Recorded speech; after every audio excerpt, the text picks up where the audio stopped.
کەشکۆڵی نەجمەدین مەلا یادی شەوێکی بەکرەجۆ کەشکۆڵێکی مامۆستا نەجمەدین مەلایە کە ساڵی 1954 بۆ مامۆستاعین بەسۆزی شاعری نووسی و پێشکەشی بەوی کردووە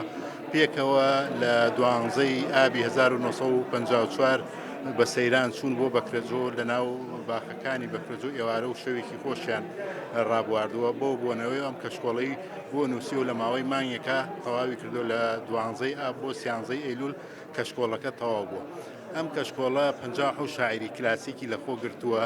ژیان نامە و بەشێک لە شێعرەکانی تێدا بڵاو کراوەتەوە. مامۆستا بەیاد عەبدولقادر کە ئێمە سەردانمان کرد ئەم کەشکۆڵە 2 دەفتەری گەورە بوو دەستنووسی مامۆستا نەجمەدین مەلا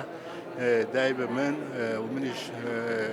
هینیمان کرد چاپی بکەینەوە بوو تایپمان کردەوە و دامان بە مامۆستا عوسمان محەممەد هەورامی پیاچەوە و کردی بە ڕێنووسی ئێستا و پەراوێزی بنووسی لە ڕێی ڕێزمانیەوە ڕێکی خستەوە و کەشکۆڵەکە چاپ کرا.